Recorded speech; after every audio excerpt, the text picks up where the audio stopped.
नमस्कार दोस्तों, study Galaxy के यूट्यूब चैनल पे मैं आपका स्वागत करता हूँ। हाई फ्रीक्वेंसी वर्ड्स का ये 21वां वीडियो है और इससे पहले के वीडियोस में मैं ए से लेकर जी लेटर से स्टार्ट होने वाले वर्ड्स के बारे में मैं करा चुका हूँ। तो अगर आप उन वर्ड्स को देखना चाहते हैं तो चैनल की प्लेलिस्ट में जाकर पिछले 20 वीडियोज़ को देख सकते हैं, जिनमें मैंने उन सभी वर्ड्स को कवर कराया है जो ए से लेकर जी से स्टार्ट होते हैं। तो चलिए बिना किसी देरी के शुरू करते हैं आज का वीडियो। इस वीडियो का पहला वर्ड है इनेप्ट। इनेप्ट का मतलब होता है अनस्किलफुल, सेड और done at the wrong time, अयोग्य या अनुचित, जो एक गलत समय पर किया गया हो या बोला गया हो, या फिर अनस्किलफुल। सेंटेंस से समझेंगे। His inept handling of the situation worsened things, उसकी अयोग्य प्रतिक्रिया से हालात और बिगड़ गए। यानी कि उसकी जो प्रतिक्रिया थी वो एकदम कैसी थी, अनस्किलफुल थी, अयोग्य थी, जिसकी वजह से हालात और ज़्यादा बिगड़ गए। तो अयोग्य मतलब इनएप्ट। सिनोनिम्स के हो जाएंगे अनफिट या इनकॉम्पिटेंट, और एंटोनिम्स के हो जाएंगे कैपेबल या स्किल्ड। अगला वर्ड है इनएप्टीट्यूड। इनएप्टीट्यूड का मतलब होता है क्वालिटी ऑफ बीइंग अनस्किलफुल, अयोग्यता या अक्षमता। सेंटेंस से समझेंगे। The project failed due to the manager's ineptitude, project manager की अयोग्यता के कारण असफल हो गया। यानी कि जो प्रोजेक्ट था वो फेल हो गया, किस वजह से, मैनेजर बिल्कुल भी योग्य नहीं था उसके लिए। तो कैसा था, अयोग्य था। तो अयोग्यता के लिए क्या यूज़ हुआ, इनएप्टीट्यूड। सिनोनिम्स के हो जाएंगे इनएबिलिटी या इनकम्पिटेंस, और एंटोनिम्स के हो जाएंगे एक्सपर्टीज या टैलेंट। अगला वर्ड है इनफर्म। इनफर्म का मतलब होता है वीक फ्रॉम एज और इलनेस, जो उम्र या फिर बीमारी की वजह से कमज़ोर हो गया हो, कमज़ोर या दुर्बल हो गया हो। सेंटेंस से समझते हैं। The old man was too infirm to walk, वृद्ध व्यक्ति बहुत दुर्बल था, चल नहीं सकता था। तो क्यों इतना दुर्बल था कि चल नहीं सकता था। तो दुर्बलता के लिए क्या है यहाँ पर, इन्फर्म। सिनोनिम्स के हो जाएंगे वीक या फीबल, और एंटोनिम्स के हो जाएंगे स्ट्रॉन्ग या हेल्दी। अगला वर्ड है इन्फ्लेमेटरी। इन्फ्लेमेटरी का मतलब होता है राउजिंग एक्साइटमेंट या एंगर, जो उत्तेजक हो या भड़काने वाला हो, एक तरह से आग लगाने वाला। सेंटेंस से समझते हैं। The politician's inflammatory speech caused a riot, राजनीतिज्ञ का भड़काऊ भाषण दंगा भड़काने का कारण बना। तो यहाँ पर क्या हो गया, भड़काना। तो भड़काने के लिए क्या यूज हुआ है, इन्फ्लेमेटरी। और वो कैसा था, एकदम राइट्स को उसने भड़का दिया। सिनोनिम्स के हो जाएंगे प्रोवोकेटिव और इंसेंडियरी, और एंटोनिम्स के हो जाएंगे कामिंग या सूदिंग।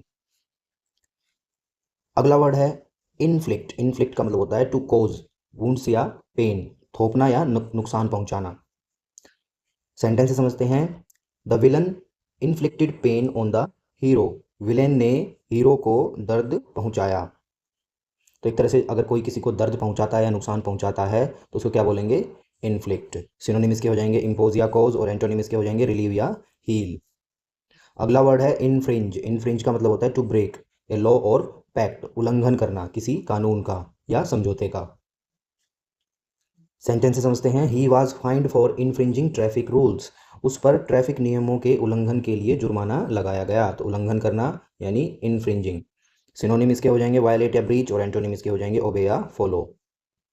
अगला वर्ड है इन्फ्यूरिएट। इन्फ्यूरिएट का मतलब होता है टू फिल विद फ्यूरी और रेज, क्रोधित करना। सेंटेंस से समझेंगे। His rude behaviour infuriated his boss, उसका असभ्य व्यवहार उसके बॉस को क्रोधित कर गया। तो यहाँ पर क्रोधित करना मतलब इन्फ्यूरिएटेड, यानी उसका जो रूड बिहेवियर था उसकी वजह से उसका बॉस कैसा हो गया, एकदम गुस्सा हो गया, क्रोधित हो गया। सिनोनिम्स के हो जाएंगे एनरेज या एंगर, और एंटोनिम्स के हो जाएंगे काम या सूद। अगला वर्ड है इनफ्यूज। इनफ्यूज का मतलब होता है टू पोर इन या टू इंस्पायर, भर देना या प्रेरित करना। सेंटेंस से समझेंगे। The coach infused confidence into the team, coach ने टीम में आत्मविश्वास भर दिया। तो यहाँ पर भरने के लिए क्या यूज हुआ है, इन्फ्यूज्ड। इसके सिनोनिम हो जाएंगे इंस्टिल या इम्ब्यू, और एंटोनिम इसके हो जाएंगे ड्रेन या डिस्करेज। अगला वर्ड है इंजीनियस। इंजीनियस का मतलब होता है स्किलफुल या इन्वेंटिव, चतुर या कुशल। सेंटेंस से समझते हैं। Her ingenious solution saved us time, उसका चतुर समाधान हमें समय बचाने में मददगार रहा। तो यहाँ पर इंजीनियस का लिए क्या यूज हुआ है, चतुर। तो सिनोनिम इसके हो जाएंगे क्लेवर या क्रिएटिव, और एंटोनिम इसके हो जाएंगे स्टूपिड या अनइमेजिनेटिव। अगला वर्ड है इंजेस्ट। इंजेस्ट का मतलब होता है to take in by swallowing, निगलना या खाना। सेंटेंस से समझते हैं। He ingested the medicine with water, उसने दवा को पानी के साथ निगला। तो निगलने के लिए क्या यूज हुआ है, इंजेस्टेड। सिनोनिम्स के हो जाएंगे स्वालो या कंज्यूम, और एंटोनिम्स के हो जाएंगे वोमिट या एक्सपेल। अगला वर्ड है इंग्रेस। इंग्रेस का मतलब होता है एक्ट ऑफ एंटरिंग, प्रवेश करना। सेंटेंस से समझेंगे, no ingress is allowed without permission, बिना अनुमति के प्रवेश वर्जित है। तो प्रवेश करना मतलब इंग्रेस। सिनोनिम इसके हो जाएंगे एंट्री या एक्सेस, और एंटोनिम इसके हो जाएंगे इग्रेस और एग्जिट। अगला वर्ड है इनहिबिशन। इनहिबिशन का मतलब होता है रिस्ट्रेंट या रिजर्व, संकोच या रोक। सेंटेंस से समझते हैं, she danced without any inhibition, उसने बिना किसी संकोच के डांस किया, या वह बिना किसी संकोच के नाची या नाचा। तो यहाँ पर संकोच के लिए क्या यूज हुआ है, इनहिबिशन। सिनोनिम इसके हो जाएंगे रिस्ट्रिक्शन या रिजर्व, और एंटोनिम इसके हो जाएंगे फ्रीडम या एक्सप्रेशन। अगला वर्ड है इनइमिटेबल। इनइमिटेबल का मतलब होता है not able to be imitated, यानी जिसकी नकल न की जा सके, जो अनुपम हो या अद्वितीय हो। सेंटेंस से समझेंगे, हर इनइमिटेबल स्टाइल मेड हर फेमस, उसकी अनुपम शैली ने उसे प्रसिद्ध बना दिया, यानी कि उसकी एकदम अनुपम यानी अद्वितीय शैली थी, जिसकी कोई नकल नहीं कर सकता था, उसकी वजह से वो क्या हो गई, प्रसिद्ध हो गई। तो उस अनुपम के लिए या अद्वितीय के लिए यूज होगा इनइमिटेबल। अगला वर्ड है इसके सिनोनिम है यूनिक या मैचलेस, और एंटोनिम है इसके कॉमन या फिर ऑर्डिनरी। अगला वर्ड है इनसेन। इनसेन का मतलब होता है मैड या मेंटली इल, जिसे पागल या सनकी कहा जाता है। सेंटेंस से समझते हैं, he was declared insane bye doctors, डॉक्टरों ने उसे पागल घोषित किया। तो यहाँ पर पागल के लिए क्या यूज हुआ है, इनसेन। सिनोनिम इसके हो जाएंगे क्रेजी या डेलीरियस, और एंटोनिम इसके हो जाएंगे सेन या रैशनल। अगला वर्ड है इनसेंसिबल। इनसेंसिबल का मतलब भी क्या है, अनकॉन्शियस या अनरिस्पॉन्सिव, जिसे हिंदी में बोला जाएगा बेहोश या असंवेदनशील। सेंटेंस से समझेंगे, ही ले इनसेंसिबल आफ्टर द एक्सीडेंट, दुर्घटना के बाद वह बेहोश पड़ा था। बेहोश तो यानी कि क्या था वो, इनसेंसिबल हो गया था, एकदम सेंसलेस हो गया था। सिनोनिम इसके हो जाएंगे अनअवेयर या अनफीलिंग, और एंटोनिम इसके हो जाएंगे कॉन्शियस या रिस्पॉन्सिव। अगला वर्ड है इंसिग्निया। इंसिग्निया का मतलब होता है सिंबल या फिर मार्क ऑफ रैंक, चिन्ह या प्रतीक। तो जैसा कि आप इमेज में देख पा रहे हैं, तो बहुत सारे जो ऑफिसर्स होते हैं आर्मी में या पुलिस में, उनके कंधों के ऊपर इस तरह से ये मार्क लगा रहता है, तो इसी को क्या बोला जाता है, इंसिग्निया, जो उनकी रैंक को बताता है। तो यहाँ पर ये जो इंसिग्निया किसका है, ब्रिगेडियर का है। सेंटेंस से समझेंगे, द सोल्जर वोर हिज इंसिग्निया विद प्राइड, सैनिक ने गर्व से अपना प्रतीक चिन्ह पहना। तो प्रतीक चिन्ह के लिए क्या यूज होगा, इंसिग्निया। सिनोनिम इसके हो जाएंगे बैज या एम्ब्लेम, और एंटोनिम इसके हो जाएंगे प्लेननेस या फिर सिंप्लिसिटी। अगला वर्ड है इंसिपिड। इंसिपिड का मतलब होता है लैकिंग फ्लेवर और इंटरेस्ट, जो एकदम निरस हो या फीका हो। सेंटेंस से समझेंगे, the soup was insipid and cold, जो सूप था वो कैसा था, फीका और ठंडा था, तो एकदम टेस्टलेस था, तो कैसा था, इंसिपिड था। तो सिनोनिम इसके हो जाएंगे ब्लैंड या डल, और एंटोनिम इसके हो जाएंगे टेस्टी या इंटरेस्टिंग। अगला वर्ड है इंसोलेंट। इंसोलेंट का मतलब होता है रूड एंड डिसरिस्पेक्टफुल, अभिमानी या असभ्य। सेंटेंस से समझेंगे, his insolent reply shocked everyone, उसकी अभिमानी प्रतिक्रिया ने सभी को चौंका दिया, यानी उसकी प्रतिक्रिया कैसी थी, अभिमानी थी। अभिमानी के लिए क्या यूज हुआ, इंसोलेंट। सिनोनिम इसके हो जाएंगे एरोगेंट या इम्प्रूडेंट, और एंटोनिम इसके हो जाएंगे पोलाइट या रिस्पेक्टफुल।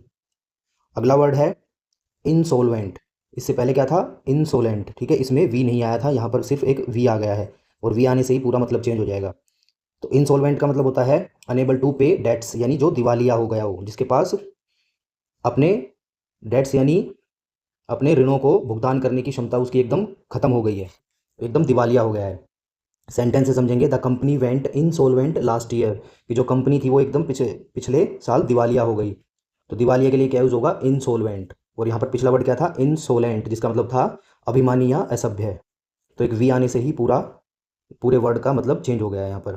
तो सिनोनिम इसके हो जाएंगे बैंकरप्ट और ब्रोक, और एंटोनिम इसके हो जाएंगे सोल्वेंट और वेल्दी। अगला वर्ड है इंट्रीम। इंट्रीम का मतलब होता है टेम्परेरी या प्रोविजनल, अंतरिम या अस्थाई। सेंटेंस से समझेंगे, an interim government was formed, एक अंतरिम सरकार बनाई गई। ठीक है, तो सरकार कैसी थी, एकदम अंतरिम थी या अस्थाई थी, जो कुछ समय के लिए टेम्परेरी बनाई गई थी, तो उसके लिए क्या यूज हुआ है, इंट्रीम। सिनोनिम इसके हो जाएंगे टेम्परेरी या प्रोविजनल, और एंटोनिम्स इसके हो जाएंगे परमानेंट या लास्टिंग।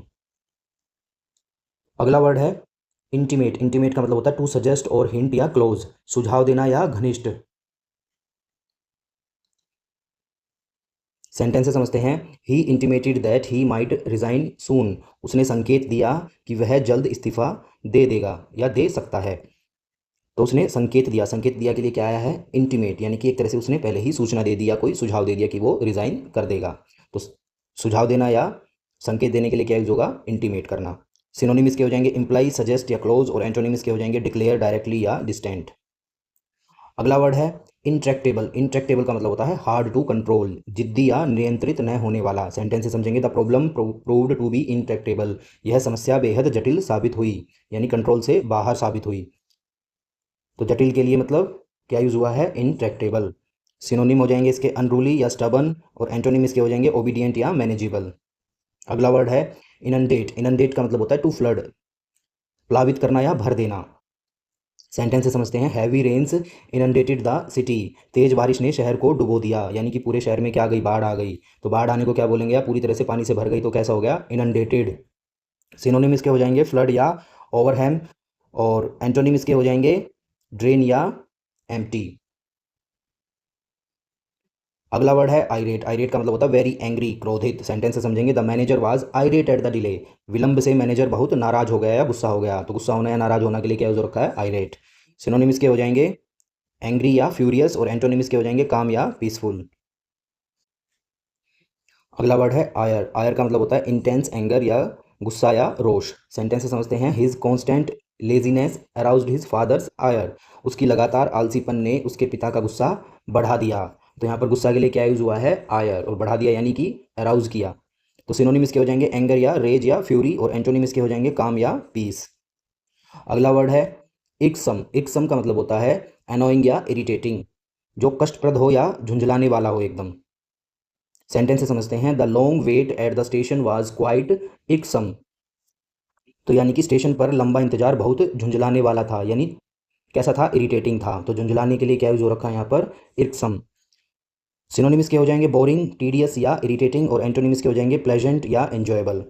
अगला वर्ड है इर्रिजोल्यूट। इर्रिजोल्यूट का मतलब होता है अनसर्टेन या इनडिसाइजिव, अस्थिर या अनिर्णयशील। सेंटेंस से समझते हैं, he stood irresolute at the crossroads unsure which way to go, वह चौराहे पर असमंजस में खड़ा रहा, समझ नहीं पा रहा कि किधर जाए। तो असमंजस के लिए क्या यूज हो रखा है, इर्रिजोल्यूट। सिनोनिम इसके हो जाएंगे हेजिटेंट या अनडिसाइडेड, और एंटोनिम इसके हो जाएंगे रिजोल्यूट या डिटरमाइंड।